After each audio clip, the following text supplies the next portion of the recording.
In this video, I'm going to share with you my exact script for closing high-ticket clients. See you on the inside.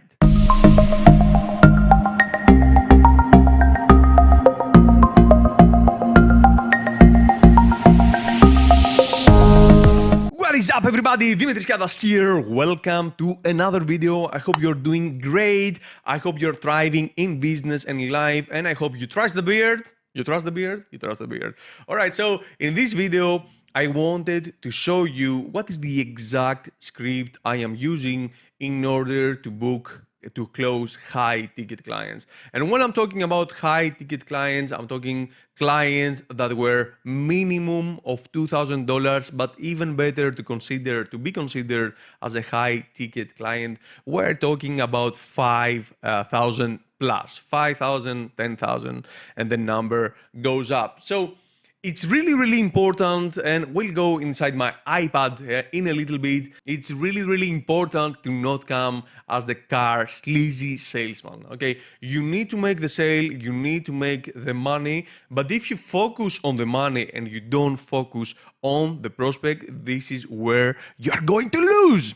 Okay, so every time that I get to work with someone, or before I get to work actually, when I get to be on the phone with someone, is it first that I provided a lot of value. So either they saw a YouTube video, either they listen to a podcast that I've done somewhere, either they saw another training, a free training, a post in the group, my personal profile, whatever that is. I always make sure that they don't come to me as a cold lead. They need to know just a little bit who I am and what I do. So when they come to talk to me on the phone, they already know two things. The very first thing that they know is that I'm really good at what I do, and they don't know yet, I know that, but I probably can help them achieve what they're after. The second thing that they know is that this is not a sales call, but overall, I do want to get their money, because I know that what my solution is going to be is going to help them and make them more money. So let me go inside my iPad and I'll show you the phases of how I take things. So usually the very first phase is what I called K. And what K stands, it stands from get to know. So overall, I have some good idea of who these people are, but I want to get to know them a little better. So in the very first few minutes, I get to chit chat. Hey man, how's everything? How are you?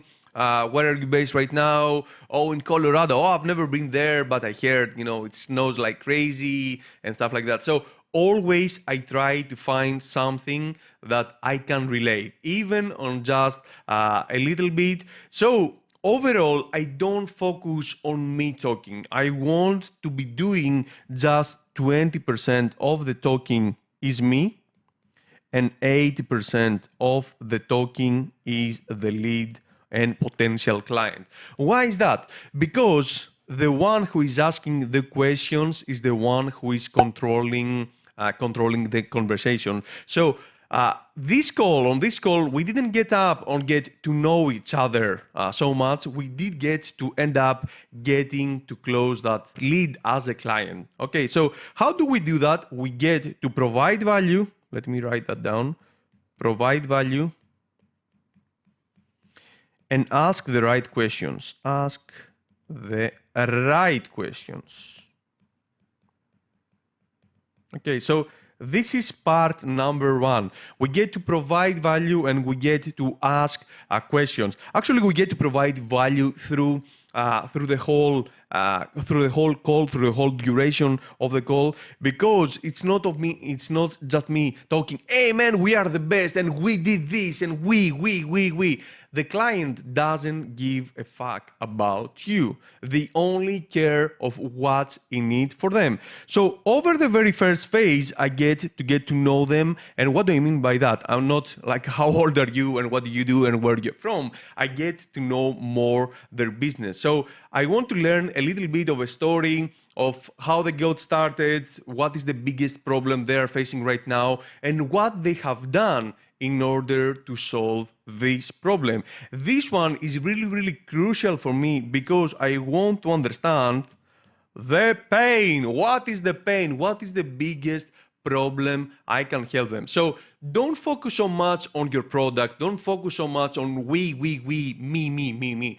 Focus on if you can help them. And because we're talking about ethically selling, if you cannot help them, don't take their money. Even if they offer it to you, or I've seen the last time I was on the phone with a guy that wasn't a good fit and he really wanted to give me the money. Okay, was I crazy that I didn't take his money? No, I wasn't crazy, because if you can't help him or her, I find it unethical to take their money just for a few months, just to make them like, okay, let me take your money, let me see what I can do. Oh man, sorry, shit, it didn't work. So I find it super ethical to focus on selling to people who are a good fit. So focus on providing value, focus on asking the right questions. And again, remember that the talking is being done 20% yourself and 80% does the lead. So after you get to understand what is their biggest pain point,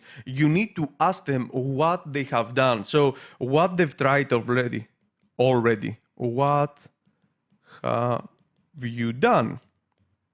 You need to understand if they bought a course before. You need to understand if they work with a consultant, if they hired an either agency, what they have done. Because there are many people that they're knowledgeable, but unfortunately, there are many people that they're not really good at that part. They just being sold on the idea that one course or one coaching session or whatever that is going to solve all their problems. So in order to be selling ethical, you need to understand that when you're trying to provide value, you need to know 100% that you are able to help that person. So after you get to understand what they've done, it's slowly time to start asking about what they've done in terms of revenue. Let me write here.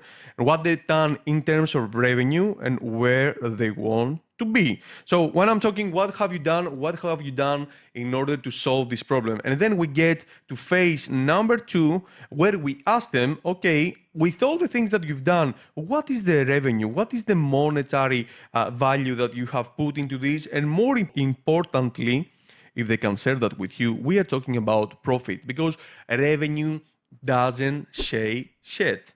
I know a lot of $1 million businesses that are losing money. It's not that difficult, believe me. So after I get to learn in phase 2 what they've done already, what is the pain, I want to know the revenue, and I want to know what is the monetary goal, where they are right now, what is like the current situation. And I learned that from some events. What is the current situation and where they want to be in the future. So a lot of the people, because I read other scripts, I invest a lot in other courses. A lot of these people coming up with a pain, try to find what is the biggest pain point when it comes like to family. Why is it important for you to solve the problem? So you try to stick them up like, oh, it's really important because you need to spend time with your kids. Oh, it's really important because you want to travel all over the world. And I find this really important. Okay, it's really important to understand why someone is doing that. But a lot of the sales calls I hear is they try to focus so much on that. They try to press the right buttons of the potential customer where it feels so say, oh yeah, I'm doing it for the kid. If you can help the people and you do that, that's fine. But if you try to unethically try to pinpoint that, oh, you're doing it for the kid, or you're doing it for your own freedom, or because you are a single mom, I found these to be unethical. So yes, understand what is the bigger why they are doing it. What is the why? But don't focus so much on that. Okay, you came here to talk business and you want to understand if you can help them. So it's really important to understand about the freedom or spending time with the family or traveling the world or getting a villa or whatever that is. But overall, you need to focus on where you can help them. And then we get to step number 3, where step number 3 is asking their permission if you can share about the solution, if you can help them. So always important, ask their permission, okay? Because I'll tell you one thing, everybody loves to buy, but people hate to be sold. So at that point, and that point usually happens after 15 or 20 minutes in the call, sometimes even a little bit longer. So ask your permission if you can share what you have. So really, don't do this. So let me write that in red, okay? Don't focus on how many like number of modules. Don't focus on number of calls or shit like that. Don't focus on the cheat sheet. Don't focus on that. Only focus and tell them what people do really care. What is it? Where do you need to focus? You need to focus on the solution.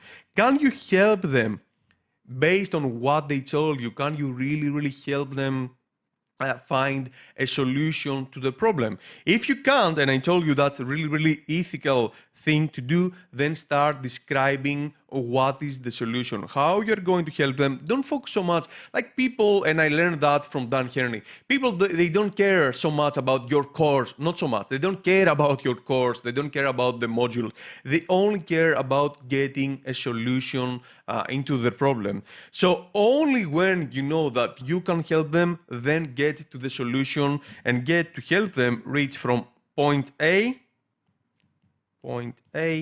to point B. Okay, and where is that? That is exactly what we start. What is the revenue that they're doing right now, and what is the goal in the future? So after you get to ask the permission, get to share with them what is the solution and how can you help them, then we go to step number 4 and final, where we get to reveal the pricing.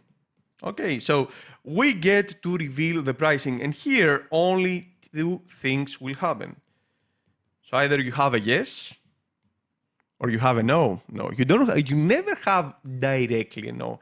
If you've done a good job and you have like a survey, and they know that you probably have a solution that is going to be somewhat expensive because we're talking about high ticket, maybe they tell you no, not right now.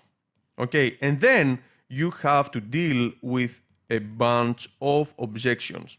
So overall, either they're going to tell you after you reveal the ask you for the price and then you shut your mouth, they're going to tell you, okay, yes. So yes, we can take credit card over the phone, we can take PayPal, we can take direct deposit. What do you prefer? Okay, so this is really important. If you get any type of answers like, I need to think about it, I need to talk to my wife, like it's not really clear, all these objections are opportunity. And I'll do a separate video on objections alone and how to handle them.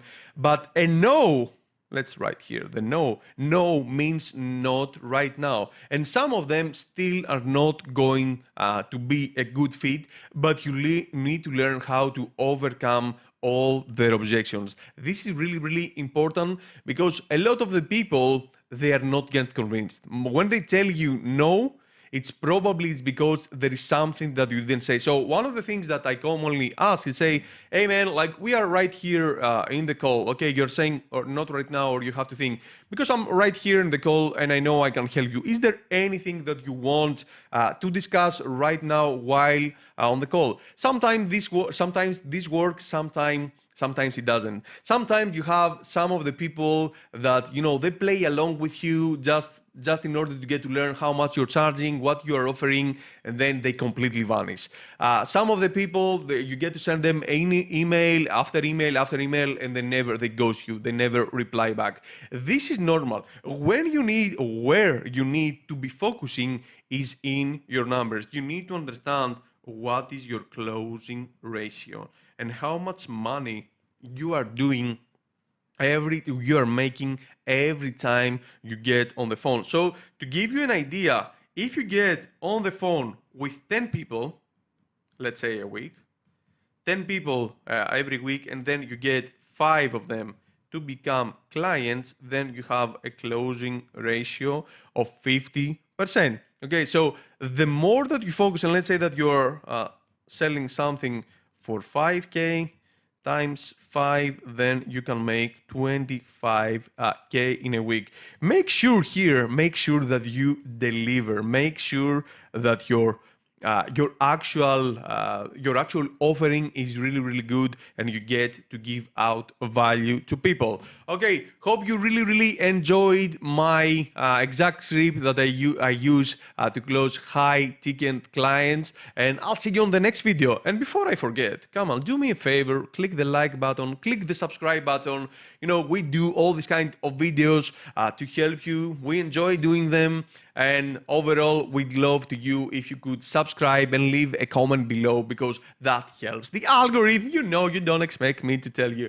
All right, hope you enjoyed really this video. I'll see you on the next one. Bye bye.